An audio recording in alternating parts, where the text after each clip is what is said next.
اهلا وسهلا بيكم في وصفه جديده. انا هند فهمي. النهارده هنعمل مع بعض صبيط او كاليماري اللي هو القراطيس اللي هو بيتحشي. نبدا مع بعض في الوصفه على طول. دي حله حطيت فيها معلقه زبده او سمنه او زيت يعني متوفر. هسيحها كده على النار، وبعد كده بتنزل ببصلايه كبيره كده متقطعه، وابتدي اقلبها لحد ما تتشوح. عايزاها تصفر كده درجه الصفار بتاع البصلايه، يعني مش عايزه اسويها سوا كامل.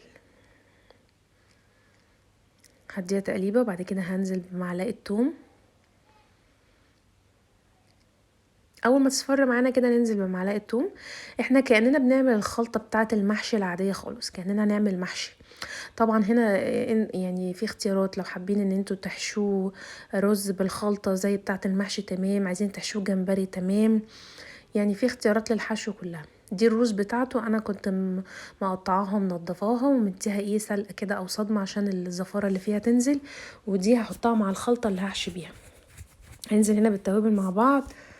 هنا كمون، ننزل بحبه كزبره، هننزل بفلفل اسمر،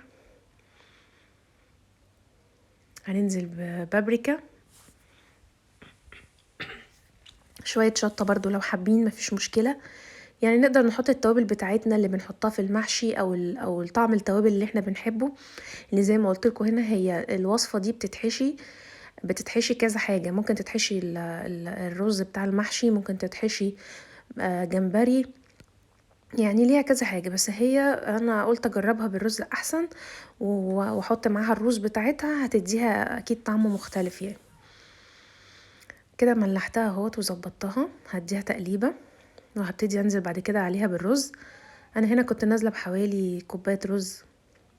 هنا انا كنت عامله كميه قليله، فعلى حسب الكميه اللي انتوا هتعملوها هتزودوا طبعا في الكميه بتاعه الرز والكميه بتاعه الخضره.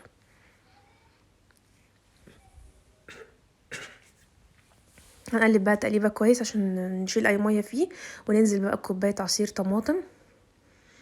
كوبايه عصير الطماطم دي اللي هو بدل اللي انا احط ميه، يعني عشان اديله بس تسويه بسيطه كده. وادي اهو الصبيط زي ما انتوا شايفين، انا منضفاه وجاهز، وهو جاهز على الحشو على طول. قراطيس زي ما انتوا شايفين كده. طاسه بقى فيها معلقه زبده او معلقه زيت او موجود مفيش مشكله، ونبدا نديله صدمه كده، تشويحه من على الجنبين. الصدمه دي هتساعدنا وهتغير معانا في الطعم جامد قوي. هنجيب بقى هنا القالب اللي هنحط فيه. هجيب طبعا حبه الرز اللي اتبقوا معايا، الخلطه اللي اتبقت من الحشو، عشان طبعا الخلطه دي اكيد مش هرميها، يعني لا، الخلطه دي اصلا هيبقى طعمها تحفه جدا جدا بعد ما تستوي وصوص الصبيط او الكاليماري ينزل فيها، هيديها طعم مختلف تماما. الوصفه دي على فكره عجبتني قوي، انا ما كنتش مقتنعه بيها ولا عمري جربتها، بس انا كنت جربتها مره في حلقه السمك فعجبتني، فقلت لازم اجيبها واعملها. هنزل بقى بالصبيط هنا بعد ما اديته التشويحه الجميله.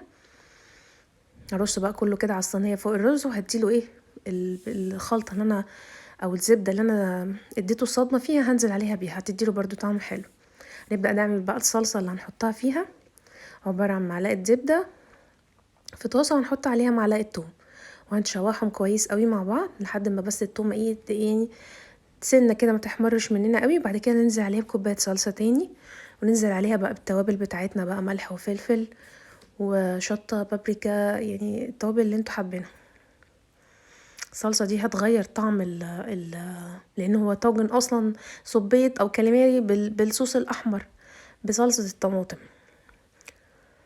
طعمه هيعجبكم جدا جدا جدا، وهتحسوا بجد بفرق بطعم الصبيط العادي اللي انتوا بتاكلوه غير الصبيط او الكاليماري العادي اللي احنا بناكله مقلي او بناكله مشوي. لا، ده طعمه جميل جدا. ده بقى طاجن كده في صينيه برز بخلطه المحشي، طعمه جميل. والميزه فيه كمان ان هو بيتحشي كده زي القرطاس، فجميل جدا ومش صعب معاكي في الحشو خالص، وتنظيفه حتى سهل جدا.